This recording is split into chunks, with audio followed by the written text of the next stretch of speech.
Welcome to Doing Different, Episode 8. This podcast is my personal project inspired by my experiences with Modern Prairie that has a social media app created for women over 50. This is an independent effort and not officially affiliated with or produced by Modern Prairie. My platform empowers women over 50 to age gracefully, find their voice, and follow their heart by embracing new ways of doing things. On Doing Different, you are seen, you are heard, and you are understood. You are not alone. You have a purpose, and your life is just beginning. Embrace the new you. Write a book, start a podcast, learn to paint, play an instrument, quilt, or take a solo vacation. It's your time to shine. Whether you're an empty nester, caregiver, dealing with chronic pain or terminal illness, divorced, weary, suffering from mental illness, addiction, widowed, lost, depressed, or anxious, this platform is here to help you. It's time to embrace the beauty of aging gracefully and redefine what it means to live with purpose and vibrancy after 50. This is the moment to discover your voice, to follow your heart, and to chart a path that is uniquely yours. Here, we celebrate women who empower others, who inspire through their courage, creativity, and individuality. Whether you're exploring new passions, tackling challenges head on, or simply finding joy in the little things, this is your space. You matter, and this is your journey. So with all that said, now it's time to introduce my special guest, Pam Lamp. Pam is the author of the book, Do the Next New Thing, and she has a podcast called Who I Met Today. Her platform is where Pam interviews people from all walks of life and has conversations about books and hobbies, health, food, and travel. You can also find her blogging and vlogging on 60plusme.com, created by Margaret Manning to help other women her age live happy, healthy, and financially secure lives. Pam's book, Do the Next New Thing, is about stepping back, embracing uncertainty, and letting go of control. Welcome, Pam. Thank you for being my guest today on Doing Different. Thank you so very much for having me. Oh, you are so welcome. I'm so excited to interview you. I love your book. It is on order. I've been told a lot about it, and it's coming soon from Amazon, so I can't wait. Thank you so much. Can you tell our audience a little bit about how you took that first step in writing your book? What did you what caused you to say, I got to write a book? I mean, I just want to, and how did you take that step? Because a lot of people they have so much to say, and there's so much inside of them, and they want to tell their story, but they don't even have an idea of how to even get started with that. Can you kind of tell us a little bit about that? I can. If you had told me 10 years ago that I would write a book, I would have howled with laughter because that was not on my agenda. So it was very organic. We moved, at the time I was 57. We made a move from Houston to Nashville, my husband and I. We moved for his job, and I had lived in Houston for 20 years. So I had raised my kids there. I had my church and my women's groups and my Mahjong group and my book club and just all my infrastructure and all my activities and all my very dear friends. But we decided that the best thing to do, and the book does go into this, was to move to Nashville for his job. He had been commuting and we really needed to be together. It had been a while and it wasn't working any longer. So we moved to Nashville. I didn't know one person. And when I was in Houston, my kids were grown. They had moved away, and I'm backing up a bit. I was trying to figure out what I was going to do. What was my next step? I thought I'm fairly reasonably intelligent anyway, and I'd like to do something, but I didn't know what that something was. And I agonized about it. Was still agonizing when we moved to Nashville, except now I was agonizing and I had no friends. So I struggled. I really struggled. And like I said, I was 57 and It's not easy to make friends at that age. I No. think a lot of times I had made a lot of my friends, on ball fields and in moms' meetings at school and at church and etc. And when you move to a new place, wow, it was really tough. And so I struggled. And one day, I would say about a month after I moved to Nashville, I thought, okay, you've got to do something to get a grip here. And I thought, I wonder what would happen if I did one new thing every single day to get out, to meet people, to get out of the house, and to integrate into this new city. So I plastered all kinds of ideas all over our laundry room, and they weren't big ideas, they were little things. But anyway, so I started doing one new thing every day. Back to your question, I was going to see a therapist. A therapist friend in Houston had said, I know someone in Nashville. I think you should talk with her because you've got a lot of changes going on. And over the course of visiting with her, for a few months, I had told her about my Do the Next New Thing project, or what I called it, and how it was really helping me in so many ways. I said, I'm not really making friends, but I'm feeling more confident and I'm not afraid to do things by myself, and et cetera, et cetera. And the book goes into this.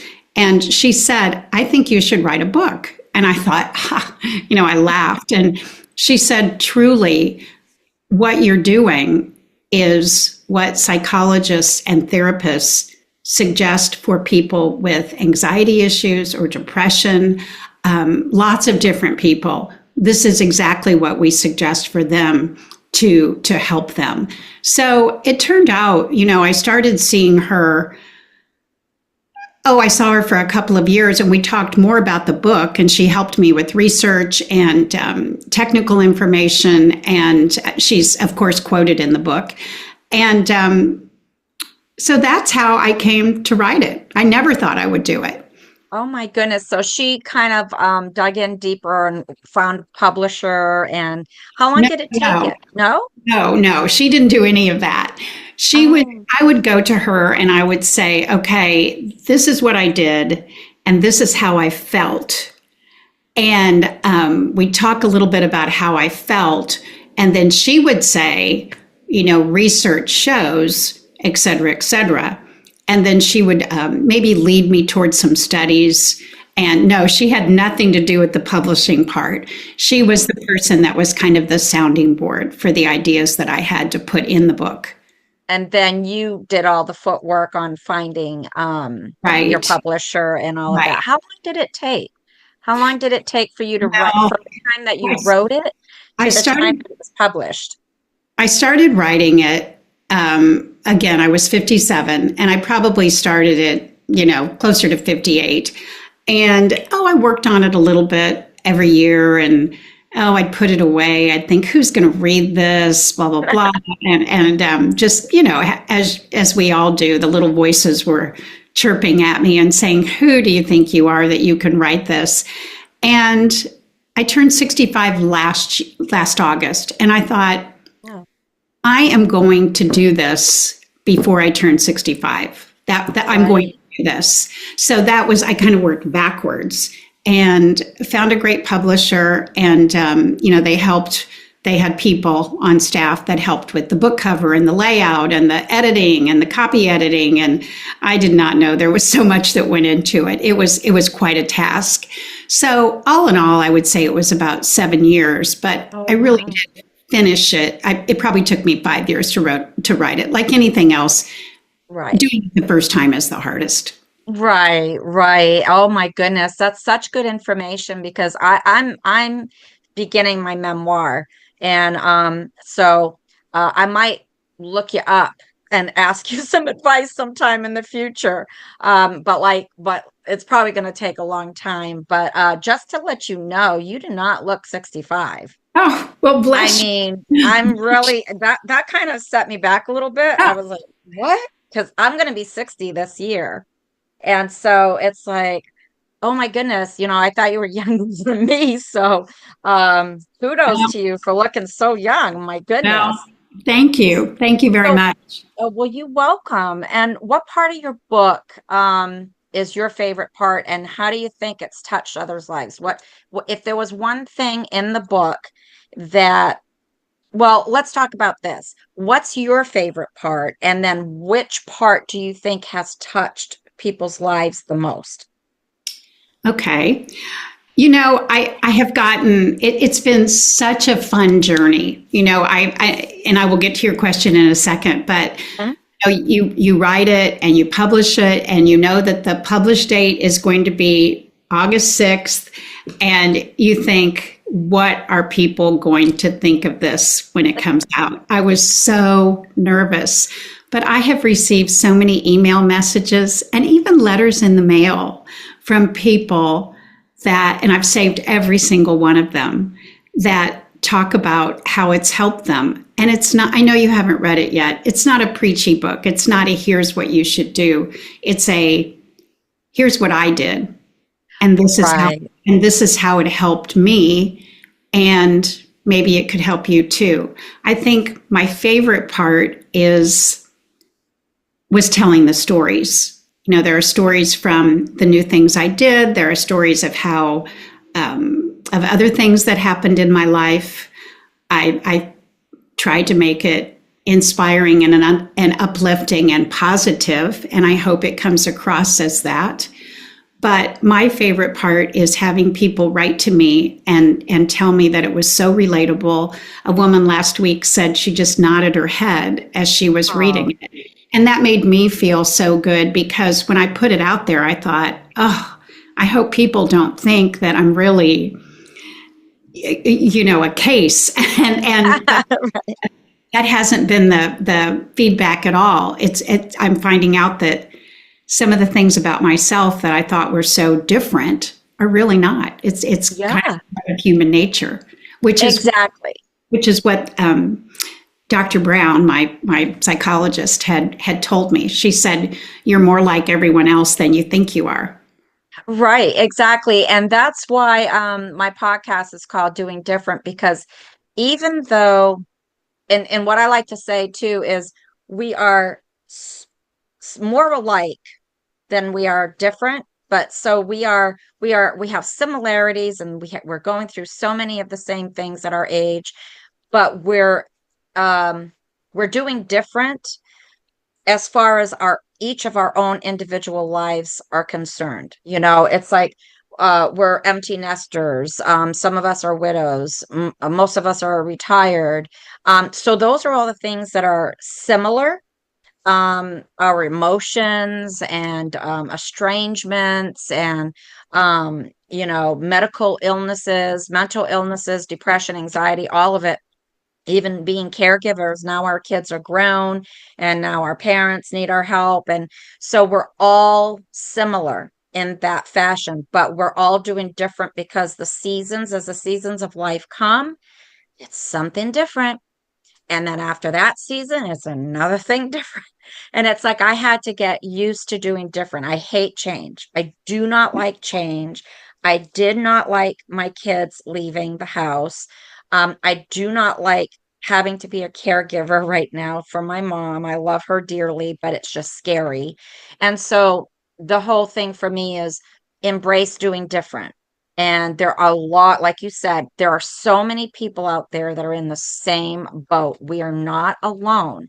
And that needs to get out there. And that's why I want to, have people's voices heard, so that they don't, if I could have heard a podcast or read a book like yours, or had a community like Modern Prairie or whatever to embrace and to be involved in 10 years ago, it would have made such a difference. And so that's what I'm all about, is get other people's voices heard, and just all about helping people, because it's really lonely. It can be really lonely out there if you don't have any friends. And that's what drove you to write your book, because you didn't have all the friends that you left back home, and now you had to do something different.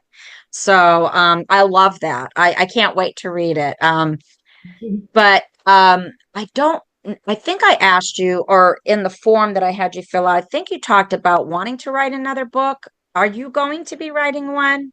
I am. I am. Now, we'll see what happens with it. Are you familiar with the historical fiction novelist Fiona Davis? No, I've heard of her, but I'm not familiar with her. Well, for your listeners, if they are historical fiction fans, she's been my favorite author for decades. She writes historical fiction surrounding iconic New York City landmarks. So she Oh, has one out about Radio City Music Hall and the Rockettes. Another one is focused on the New York Public Library. Another is focused on the Frick. Another one's focused on the Met. She has about 8, and she's just fabulous. And years ago, she was my favorite author. So I wrote to her and said, "May I interview you for my blog?" And she said yes. oh So my gosh. we have become friends. And this is another long answer to your question. It's okay. I saw her last fall, and she was very helpful in promoting my book for me. And she said, "Okay, what are you going to work on next?" And I said, "Well, nothing." And she said, "Oh, you need to write another one." She said, "You need to write a romance novel, a smart romance novel." And she said, there are formulas and rules for those. So, they might be a little bit easier for someone who's never written a novel before.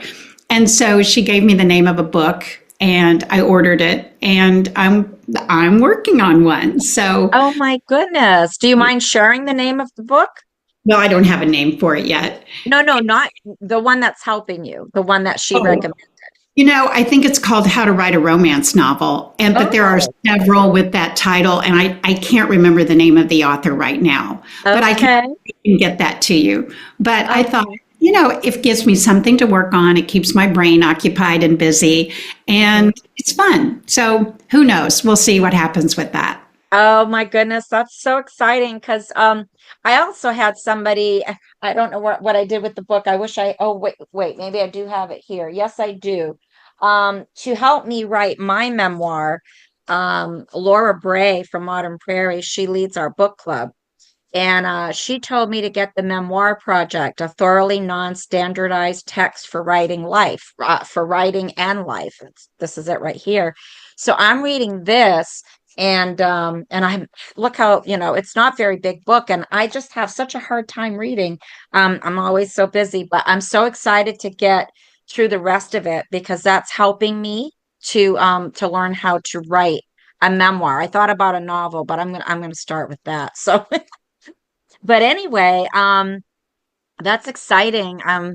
Please keep us all updated I for when will. it does come out because that's going to be fun.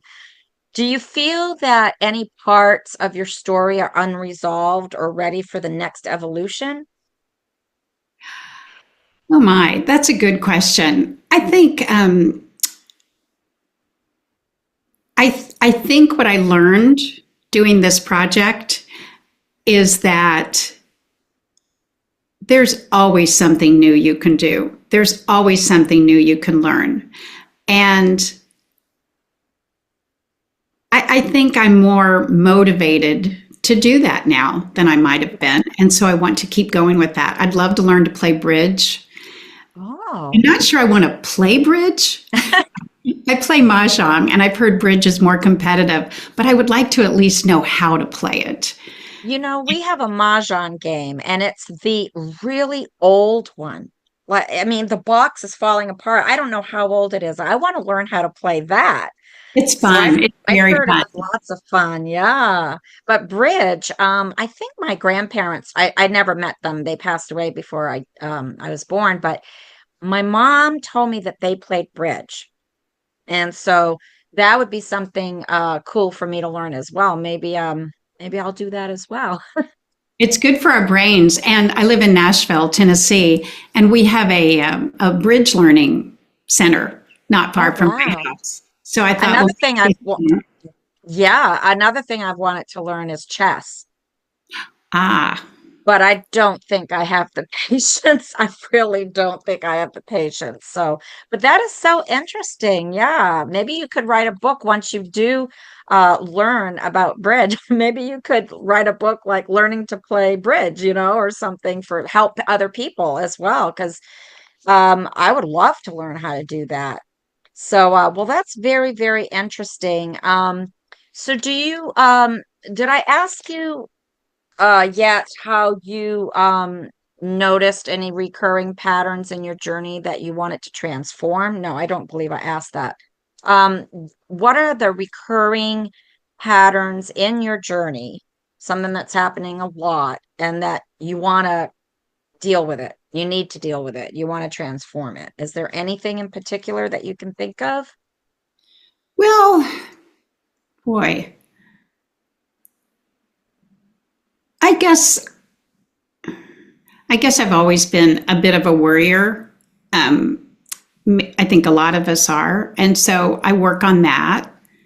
Um, I'd like to live in the present and get off my phone and Yeah.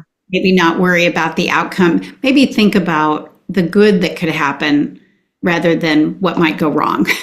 Right, right. And I think once again, you're not alone in that because I, for one, am like that. There's so many out there. I think it's just not just it's a female. I was gonna say a motherly instinct. It's more of a female thing because men don't seem to feel that way. I mean, the things that I worry about, do not worry my husband. I think they're a little bit more analytical than emotional, obviously. But yeah, I'm right there with you. I think that I worry a little bit too much too, but I've gotten so much better through my journey, and that's only through a lot of trial and error and mistakes and eating humble pie and so it's been quite a journey. My goodness. We all have to work on something. And my last question is what or who or both was your primary influence that motivated you to write your book? Now I know that you talked about you moving, and I know that you did talk about your author friend, and you talked about moving. So is that who and what would have been your primary influence, or Well, was it the move itself? well, I think it was, like I went into, I was doing, the book is called Do the Next New Thing. So it's about my project that I did. And I think, the psychologist urged me to write it. And then once my husband knew that, he was very encouraging and supportive and my biggest cheerleader and, oh, I hope you write it and that sort of thing. And I think too, I asked myself, am I going to regret if I don't do it? And the answer was always yes. I'm going to regret this. And that's when I kicked it into high gear. Yeah. Yeah, and it's a big step of faith. Like you said, 7 years is, going back and forth and, wondering, is this going to help anybody? Is this going to, is it, is it worth me doing maybe or whatever? But in the end, at the end of the day, yeah, you probably would have regretted it if you didn't do it. I know that the longer that I wait, I know that I would, I'm going to regret it if I don't do it too. It's just, I always say, just do it. Um, People will ask me, what motivates you? How do you keep going? How do you have so much energy and you just keep going? And the thing is they don't really know me very well because I don't have a lot of energy. But when I'm interested in something, I do. And also when I keep procrastinating something for I don't know, a couple of months, maybe even a year. It gets to, and that includes with dieting and health and nutrition and all that, which is also what I welcome to talk about on my podcast. But oh, I'll diet tomorrow. Oh, just this one time, it's Mother's Day. I'm going to eat a piece of chocolate cake. And then and then I'll speak for me. I get depressed and it's like, oh, I ate the chocolate cake. I shouldn't have done it. So then I contemplate, okay, I'm going to diet. I'm going to go back on keto, blah, blah, blah. And procrastinating, procrastinating it a couple of days, couple of weeks. And then finally it gets to the point, and this is the same, this is the pattern with me. It just clicks. And I go, wait, I'm going to do it. I'm just gonna do it. Once I put my mind to something, I do it. And so that's what I tell others, my friends and those who listen all the time is don't put it off anymore. Just do it. Just find a way. You don't have to rush at it. You don't have to wonder or fear, what are people going to think about me or whatever. You just have to do it. You do it for you. You do it to help others, and you just do it. And that's my motto. So, can you tell us where our audience can find your book? Oh, Is it sure. on Amazon? Thanks for asking. You can find it on Amazon. They have a paperback version. They have audiobook version on Audible, and they have a Kindle version. And Okay. then you can get it at bookstores. And if the bookstore doesn't have it, they are happy to order it. Target Online has it, and some libraries have it. That is so wonderful. Well, thank you so much. That concludes our episode of Doing Different today with Pam. And I hope that her story has resonated with you. And I thank you so much, Pam, for joining me today. It's been such a pleasure speaking with you, and I'm really excited to delve into your book. I hope it gets here today. And don't forget to subscribe, like, and share this podcast so we can get it out to as many women as possible so they don't feel so alone in their journeys. You can follow me on my YouTube channel called Doing Different with Kimmie and on Spotify at Heart Minded Pocket Heroes and my episodes called Doing Different. Also on IG at MP Prarian. That's MPPRAIRIAN Kimmie. And my website, all lowercase, doing-different.com. And if you have a story to share, a passion to ignite, or wisdom to impart, I would love for you to join me on this journey of doing different. You can email me at btelskcmb@yahoo.com. And until next time, keep doing different. Bye-bye. Thanks for joining us, Pam. Thank you so very much. I really enjoyed it. I did too. Thank you. I'll be in touch. Thank you. Have a great day. You too. Bye-bye.